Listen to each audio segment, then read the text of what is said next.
There is a connection to what you've been hearing about the Chicago Surrealist group, of course, and the 3 books that I've written. Because I've always felt an affinity with the Chicago Surrealist group from my initial encounters with them in Arsenal and various publications. But that affinity grew and grew as I became involved with the Surrealist Subversions project. And so I started to recognize myself in surrealism more and more. And I think that's the way that it always is with surrealism. It's not that you decide to become a surrealist and are given a set of rules to follow to become one. You recognize yourself in surrealism. And so what that meant was that when I published the book that I edited, Surrealist Subversions, Writings and Artwork of the Chicago Surrealist Group and their accomplices, that was done as a labor of love and a project that got me involved in starting to write more about surrealism myself. Originally, when I pitched the idea of Surrealist Subversions to a ton of media, they had a book collective, and I said, you know, I'd like to do a book that features the work of the Chicago Surrealist group, some really juicy tracts that they've written. I envisioned about a 100-page book of different writings of the Chicago Surrealist group. Well, that 100-page book ended up morphing into a 750-page book, and my introduction alone was 100 pages or more. So I think that was a nice way of having things mushroom. I come from the Pacific Northwest, which I'll tell you more about later, and mushrooms are a big part of life down there. Right now, this time of year, there are mushrooms of all kinds in bloom, chanterelles and lobster mushrooms and cauliflower mushrooms, and I spend a lot of time in the woods. There are some great edible mushrooms and other kinds of more psychedelic ones as well. I wanted to sort of begin by talking about these 3 books that came out of my initial experience with Surrealist Subversions. The 3 books form a trilogy in a way that span about 10 years. In 2002, Surrealist Subversions was published. Then in 2005, Creating Anarchy. In 2009, Swift Winds. And the most recent book was done last year, Scratching the Tiger's Belly, in 2012. And to me, together, they kind of form a statement because they're very linked to one another. I don't see my writing as separate, even though they might form different books at different times, different stages. They're all interconnected. And I thought it would be a good idea to maybe, since I have a trilogy, do a little mini book tour and do some readings from the books. And what I realized, though, is that just at that moment that I made the decision to do the tour, one of the books was in danger of going out of print, and that was the book Creating Anarchy.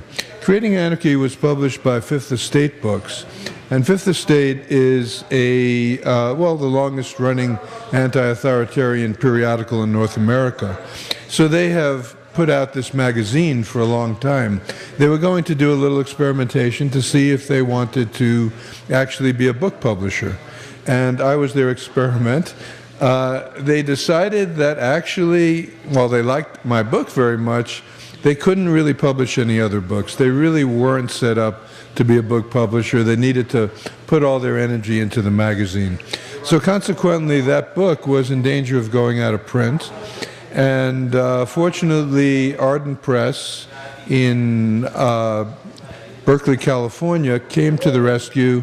They did a reprinted version, really a second edition, has a new cover by Penelope Rosemont, who's here tonight and preceded me, and it also has a few new chapters in it and a new introduction. So consequently, now that that book has come out, which was only a few months ago, I can actually be here and make that tour with books in hand, and so it's great to be back in the Windy City.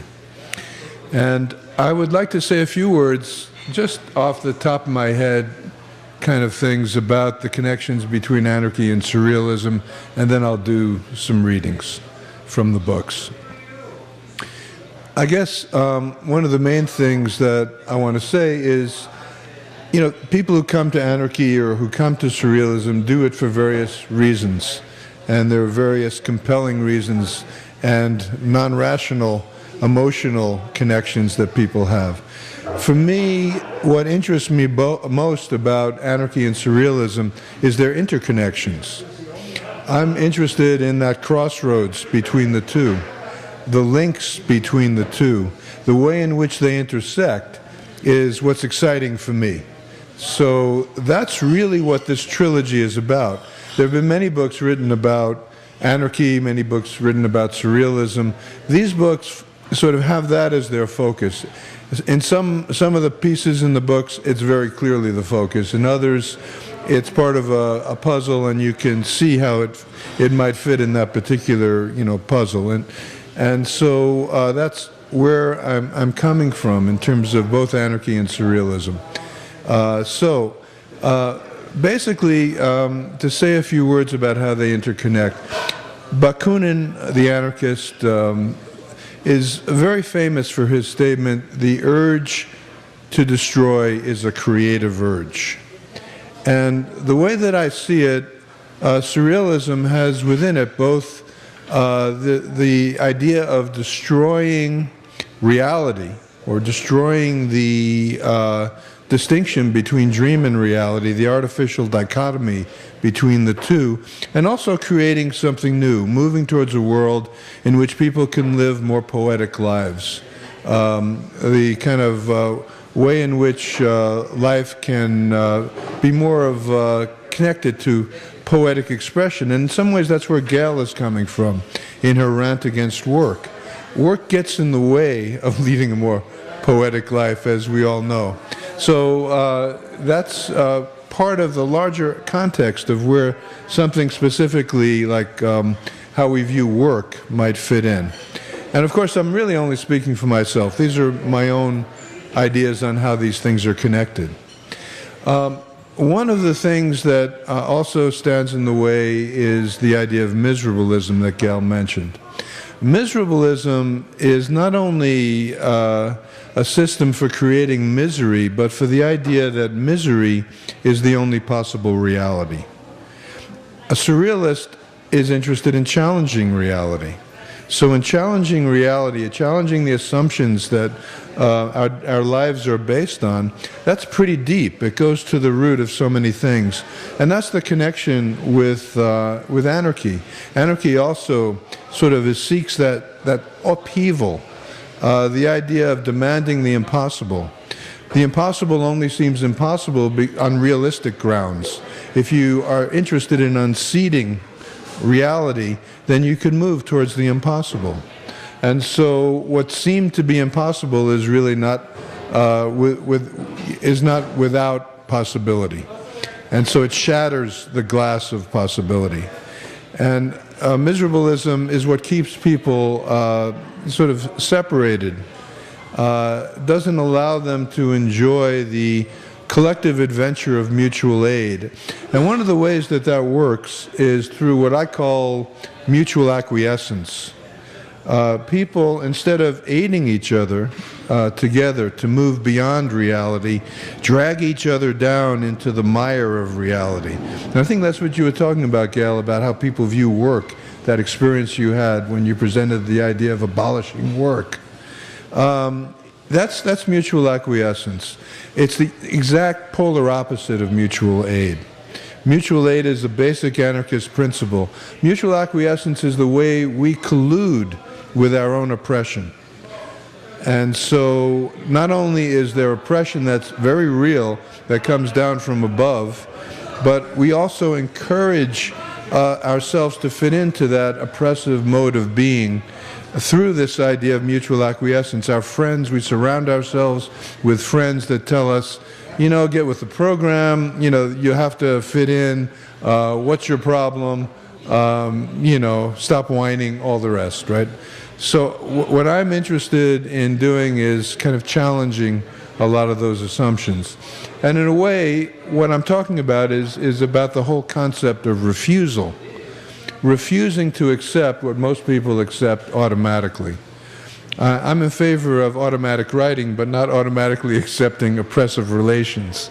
So what I'm interested in doing is not something so new, and it's not something just limited to anarchy and surrealism. If you go back to, a book by Herman Melville called Bartleby the Scrivener, Bartleby the Scrivener will always respond to his boss, and we might broaden that to the bosses of the world with the statement, "I'd prefer not to." In other words, if we just refuse, that's the first step.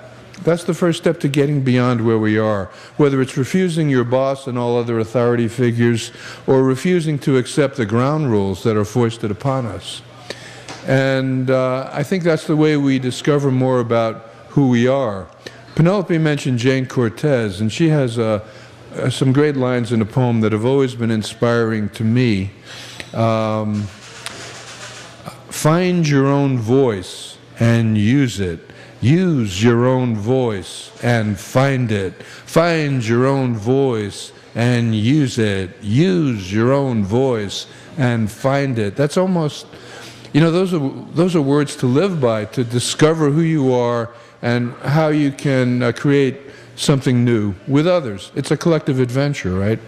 So there are these kinds of touchstone phrases that that maybe help explain this difficult concept that people seem to have difficulty with of what is surrealism, right?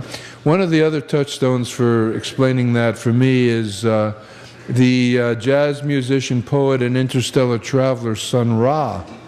And, he has, his poetry is now being released in book form after being unavailable for a long time. And one of the things he said that I really like, we have a free jazz musician here tonight, a vocalist by the name of Carol Giannetti. One of the things that I really liked that Sun Ra said was, what is it? I had it a moment ago. Yeah, just a second. Oh yeah, here it is. I don't have to look at that. He said, "You have wings, use them." Now that's a pretty profound thing to say in a way. You have wings, use them. In order to use them, in other words, you have to first realize you have them. And I think one of the things that surrealism allows you to do, and that anarchy allows one to enact, there's an idea and a practice, is going beyond what's accepted as within the idea of human nature. The idea of what humans can do. Everyone knows humans can't fly. But to say, beyond that, to sort of make this metaphor of you have wings, use them, gives you this sense that anything is possible. That the idea that certain things are not possible, that confine you, is something that has to be challenged. And so surrealists are not just simply interested in creating bigger cages for our confinement. They're interested in going way beyond that. The idea of absolute divergence, Fourier's idea. The idea of challenging, everything and taking your desires for reality. These are all important ideas that connect with surrealism and with anarchy, I would say. And the other sort of catchwords or watchwords that I'd like to mention, and then I'll begin my reading, is there's a woman who was a photographer, surrealist, lesbian gender bender by the name of Claude Cahun. And she was also a resistance fighter against the Nazis in World War II. She said, what was it she said?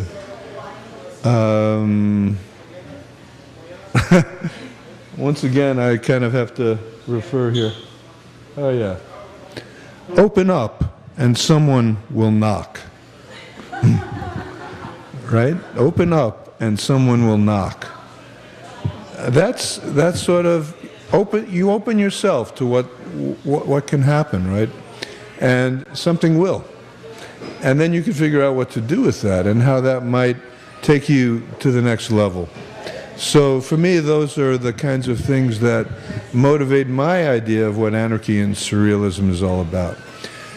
Okay, well, I used to live in the state of Illinois. I lived in Springfield, outside of Springfield, in a little town called Pawnee, Illinois, which is now very, well, it's very different kind of place than I live in now. I live in British Columbia in the northwestern part of Canada. And so British Columbia is something, is a place that I think requires a little explanation before I get into this piece that I'll read you about cougars. Yeah, British Columbia, it's, some of you have been there, at least one of you has been there. British Columbia is something that fits into the Surrealist Map in a funny way. There is a map that most people think of when they think of Canada, and it's not the Surrealist Map of the world, although there is such a thing, which I'm about to get to. It's the weather map. People, you know, are used to seeing Canada on the weather map as the source of the cold winds that come down to make the Windy City windy, and lots of other places in the United States. So Canada has this, you get virtually no news about Canada in the United States except the evil winds and the evil tar sands, both of which need to be addressed, of course. But for me, I refer back to the Surrealist Map of the world. Now, on the Surrealist Map of the world, which was done in 1929, it's actually a visual piece that appears in Creating Anarchy, along with an article I wrote called Reimagining Canada, and it also appears in Surrealist Subversions in an article that was written by David Rodinger about the Surrealist Map. And on that map, the entire mainland of Canada has been absorbed by Labrador. Okay? Now, bear with me for a second. There are islands on the west coast of Canada. Everything else is Labrador, but the islands on the west coast of Canada are called, they've become one archipelago, and they're called the Queen Charlotte Islands, which is the name of the largest one of those islands. But the little island I live which is called Denman Island, would be one of those islands. So I'm included in the Surrealist Map of the world, whereas the rest of Canada has been absorbed by Labrador or by the Queen Charlotte Islands. And one of the things that map does is magically turn Canada back to native sovereignty. Because those places, Labrador and the Queen Charlotte Islands, were not chosen at random. Labrador is the home of the Inuit people. And especially in 1929, it was largely Inuit. And the Queen Charlotte Islands is the Haida people. Now, Surrealists had an affinity with the artwork, cultural mythology, connections between dream and reality that the Haida and the Inuit made. And they were very much enamored with that. And that's one of the reasons that map exists. So the rest of the Europeanized, colonialized version of Canada has ceased to be, and it's been returned to indigenous sovereignty. So that's one way of understanding how surrealism works in allowing you to challenge assumptions, right? Now, the little island that I live on, which is called Denman Island, is really its indigenous name, as long as we're on the subject, is Sladaish, which means simply inner island. And so since I've been there, I've been able to put together something that we call the Inner Island Surrealist Group. And we love the double entendre of what inner island means, right? So for us, that works really well. And in terms of that island, it's it's a challenge to colonialism to point out that the Pentlatch name is Sladaish. because Denman, who the island was named after, and what appears on the map that isn't the Surrealist map, is Denman Island, he was essentially a British admiral. And when the Brits found coal along the Gulf Island coasts, particularly in Nanaimo, and all the way up through Cumberland, they said, let's send our gunboats out, point them at those people, and steal everything we can. And that's the history of the Gulf Islands where I live. So by challenging that, by refusing the colonial name, I think that's another way in which we can refuse things. Anyway, the island I live on, and we'll now go to the readings. This is all like an elaborate prelude. It's like my short introduction to surrealist subversions that turned into 100 pages. And besides, it's more boring. It's not as, you can only take so much of people reading to you, right? You want a little explanation, I assume. Anyway, it's an island that is still connected to wilderness. So we occasionally get cougars that swim over from Vancouver Island. And those cougars, those wildcats, are very much a part of our lives in the sense that even though they're not always there, we know that our domesticated lives can be interrupted by this burst of wildness, which most people don't have access to in other parts of the world, or certainly in other parts of Canada, right, or the United States. By the way, the United States in the surrealist map of the world has been wiped off the map entirely. It doesn't exist. That's another story. David Roediger wrote about that. Anyway, so these cougars will occasionally come out. Now, there are some people on the islands, though, who are very concerned when a cougar comes along, and frightened even. Somehow it disturbs the domestic tranquility that they're used to. They don't welcome the visits of cougars. And to me, that's kind of the opposite place that I come from. I want that domesticity to be intruded upon.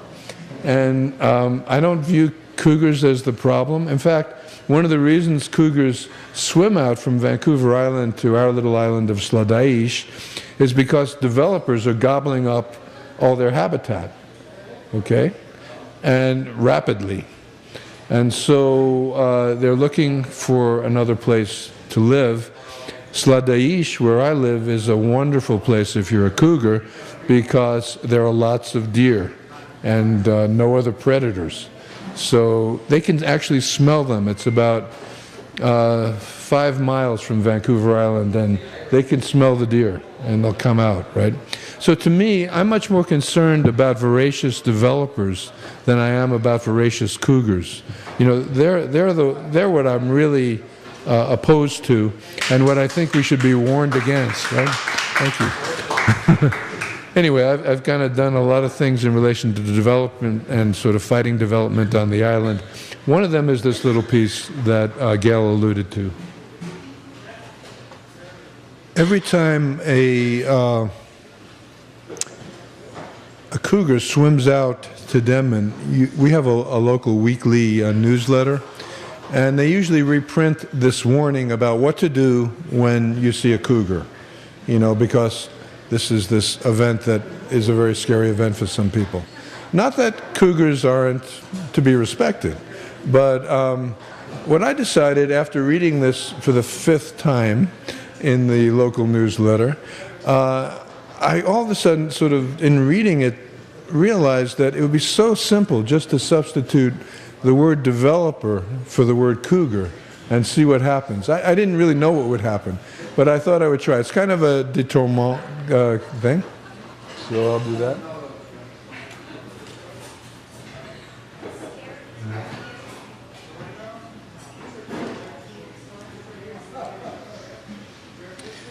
Okay, so I should point out that every word that I'll read you is exactly verbatim except one.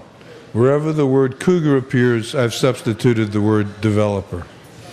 And originally the piece is called Cougar Safety, right? So I call it Developer Safety. If you meet a developer, never approach a developer. Although developers will normally avoid a confrontation, All developers are unpredictable. Developers feeding on a kill may be dangerous. Talk to the developer in a confident voice. Pick all children up off the ground immediately. Their rapid movements might provoke an attack. Do not run. Try to back away slowly. Sudden movement or flight may trigger an instinctive attack. Do not turn your back. Face the developer and remain upright. Do all you can to enlarge your image. Pick up sticks or branches and wave them about. If a developer behaves aggressively, arm yourself with a large stick. Throw rocks. Speak loudly and firmly. Convince the developer that you are a threat, not prey. If attacked, fight back.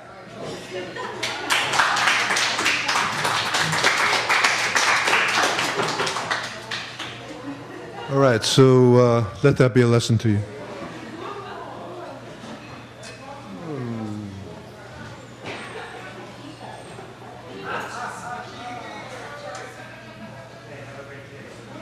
All right, I think I'm going to I'm trying to read you something from each of these books so that you'll get a sense of the connections between the different pieces in the books. And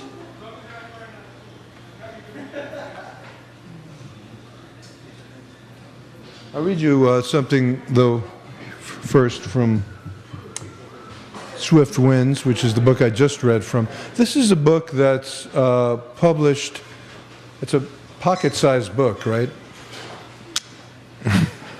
It's kind of a little harder these days with skinny leg jeans and all that, and sort of spandex, but the idea is that it's a pocket-sized book. Anyway, it's printed in the northwestern part of the U.S., in Portland, Oregon, by a fellow by the name of Charles, who is totally old school, uses offset printing, and does wonderful work, and keeps the prices of the books low so they can get in people's hands. And yeah, so I thought I'd do this little manifesto that I wrote. It's called the Demanding the Impossible Manifesto. And if you've never written a manifesto, I really encourage you to write a manifesto. Lots of fun. You can use all the purple prose that your English teacher told you were inappropriate. You can, rant and rave. Manifestos are good fun in that way. And I say this every time I read it, right? So I'm beginning to think I should write a manifesto called "You Need to Write a Manifesto." It's kind of what I just did, right? Okay. So. Now, one of the reasons I wanted to read this is because I wanted to celebrate the birthday of author Rambo, which it's his birthday today. And thank you for author Rambo. He wrote in 1871, when but a youth, he wrote this epigram that goes with the Demanding the Impossible Anarcho-Surrealist Manifesto that I included in the book as a prelude. So I'll begin by reading it. What I did was I tried to take this it's a pretty well-known piece from Rambo and incorporate it into the manifesto so that it shows up in a flourish towards the end. Anyway, I'll begin with the epigram from Rambo. I is an other.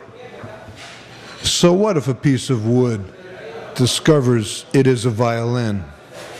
If brass wakes as a bugle, it's not its fault at all. By demanding the impossible, we become impossible in our demands. Make no mistake about it. We demand an end to all forms of domination and insist on the realization of poetry in everyday life. Only by erasing the artificial dichotomy between dream and reality? Can we sever the ties that bind revolutionary demands to a miserablest search for the best of all possible rulers? What is more humiliating than to be ruled? What is more beautiful to a surrealist than the shattered glass of reality? All power to the insurgent imagination. The unfolding of the black flag of anarchy augurs all the wonders that can be created when subservience dies and the impossible is unleashed. What is more debilitating than to follow orders? What is more inspiring to an anarchist than the refusal to obey? Mutiny is a collective form of refusal in which the intensity of the fevered desire for liberty breaks the authoritarian chains of duty and coercion in the convulsive heat of mutual aid. Impatient to emancipate ourselves as soon as the uncharted land of our dreams is in sight, we don't petition the captain to take us ashore, we simply jump ship. Swimming to shore, we are swiftly carried along by the billowing waves of the social revolution. The splendid winds of change blowing at gale force, as if in harmony with the intensity of our desires, even cause the brass ornaments on deck to reverberate wildly in a jamboree bugle call of marvelous freedom.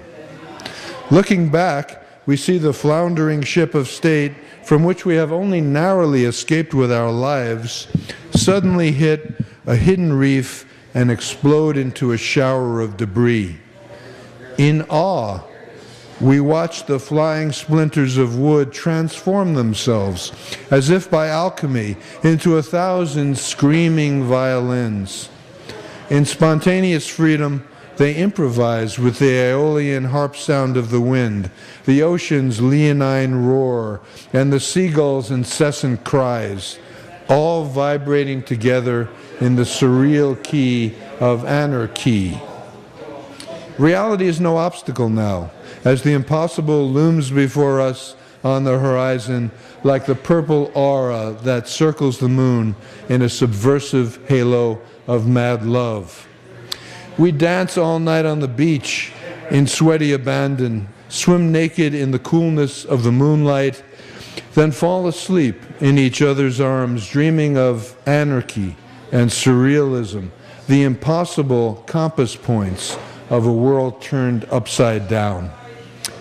Yeah, that was written for the anarcho-surrealist jamboree that happened in Vancouver. There was actually such a thing in 2006.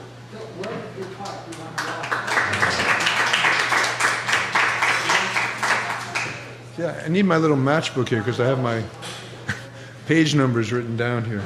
Thanks to the Ethiopian Diamond, and also thanks to Heartland, by the way. I want to thank Michael and Katie for making this possible, and also Penelope. So this is, it's great to be here, and it's great to have this recorded for posterity. So thank you. Okay.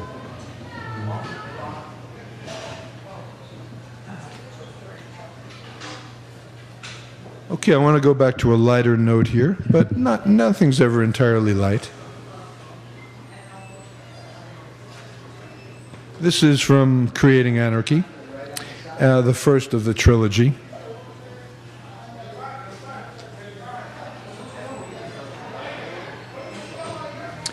And this has a history as well, so I'll give you a little context before I begin. I know we're very far from May Day right now, it being October and all, but I won't be around here this May Day, so I thought I'd read you these Surrealist May Day greetings a little early, and keep them in reserve until May Day rolls around. One of the reasons I want to read this piece is partly in connection with one of my first direct contacts with the the Chicago Surrealist group, was meeting Franklin Rosemont at a May Day parade.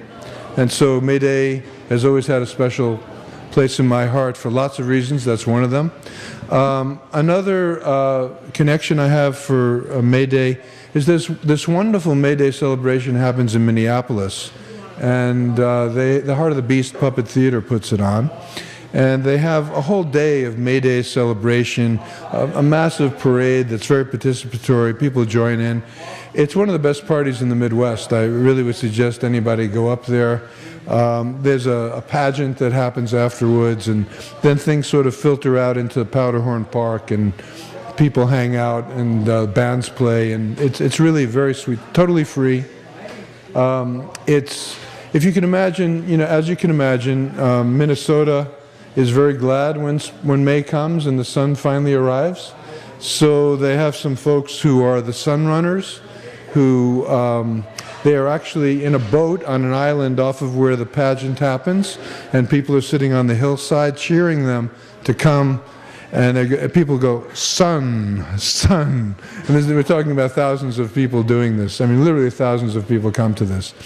But what I was drawing on here is not just my connection to that celebration, but to the fact that it permeates out into the community for the entire day, so that you'll meet people on the street on May Day in Minneapolis who will greet you by saying, Happy May Day, just matter-of-factly. People don't do that. They say Merry Christmas in most places or some other such, holiday, but they don't really celebrate May Day in that same matter-of-fact way. So I like the idea of a May Day greeting, but I thought, what would happen if I surrealized the May Day greeting? And then I got inspired by Ricky Ducournay, who in the Fanmakers Inquisition has something of a kind of a May Day greeting that I thought, yeah, I could play with that and do something more. So here are the Surrealist May Day greetings.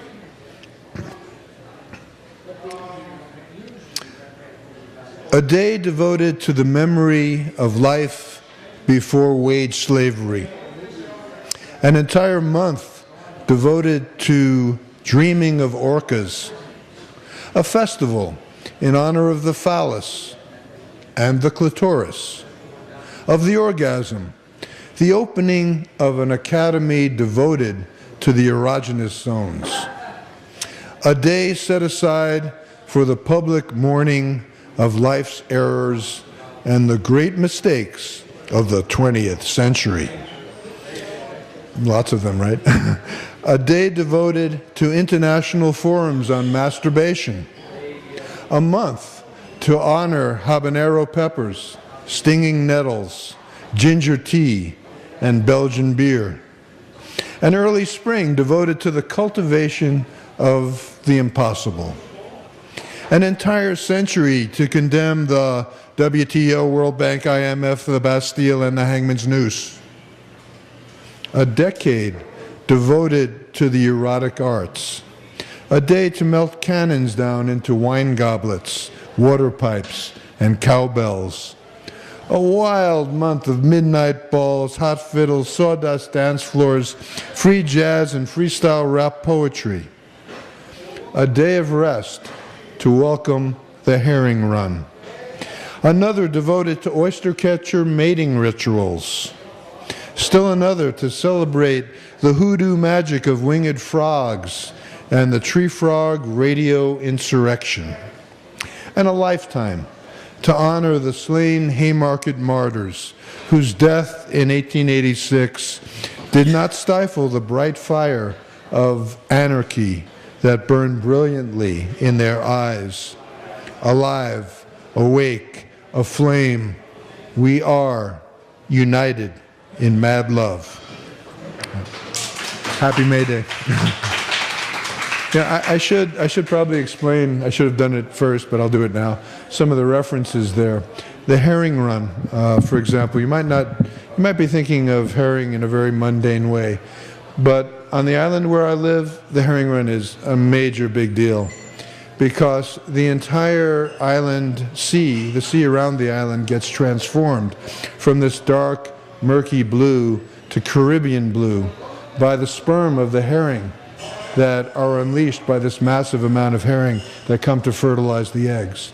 So, and all the herring roe that appears everywhere. And with all the herring roe, with all the herring, all the birds that appear, there's an eagle in every tree. You know, every conceivable seabird is there in force. And, you know, it has no date, so I can't tell you what day to come there. It happens in March, whenever the herring are ready to make their move.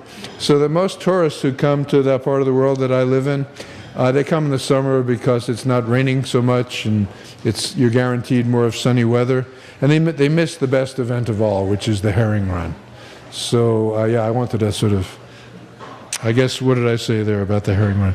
A day of rest to welcome the herring run. The other thing that probably needs mentioning too is the tree frog radio insurrection. One of the things about the island that I live on, Demmin or Sladaish as we prefer, is that it hosts a pirate radio station called Tree Frog Radio. And I have initially, I got my experience with pirate radio here in Illinois, in Springfield, Illinois, with Human Rights Radio. It actually started as Zoom Black Magic Liberation Radio. It became Black Liberation Radio, and then finally Human Rights Radio. And when I arrived on Sladaish, people asked me, as they do to newcomers, so what do you bring to us? And I said, well, you know, this island seems to need a pirate radio station, and you know, we've had it now for the last 8 years. And, you know, it's a lawless place, right? There are no cops on the island. Now, here we are in the year 2013, and there's a place, I want to let you know that there's a place where there are no cops. You know, there are 1,000 people who live there. There are no cops, right? Okay. So, you know, that's really important for lots of reasons. But for surrealist reasons and anarchist reasons, I think it's really important because legality is not linked to possibility for people who live on the island I live on. Because they know it's possible to do a radio station even though it's illegal. The island close to us that does have cops decided they wanted to do a licensed community radio station.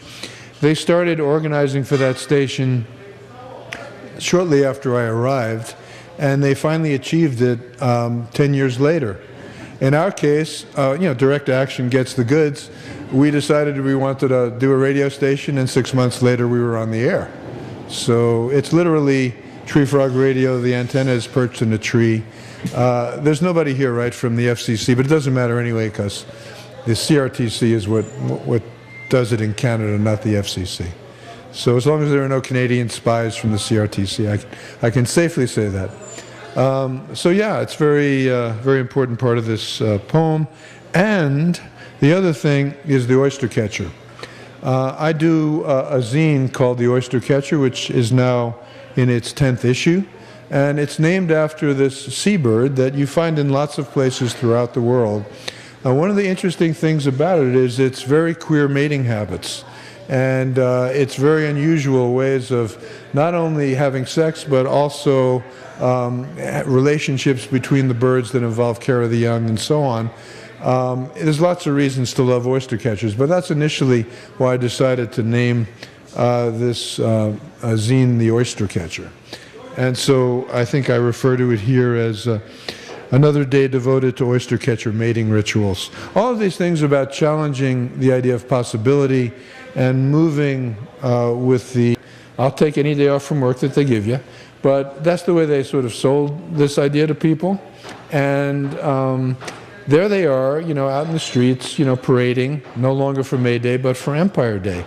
So I thought, you know, there's something wrong with this idea. So some of us in the Inner Island Surrealist group decided we'd do a few things in relation to that. One of them is we decided we'd join, you know, sort of walk alongside the parade, and we made up these fortune cookies. And let me tell you, it's hard to actually take the fortunes out of fortune cookies and put new ones in, but it helps to be stoned. But, you know, we did that one night, and, you know, that the fortunes we had in there were replace dreams of empire with the empire of dreams. That was one. The other fortune we had in there was, what was it? We love parades, we hate empire. So yeah, we didn't want to rain on anybody's parade, but we wanted to challenge this whole imperial mindset, right?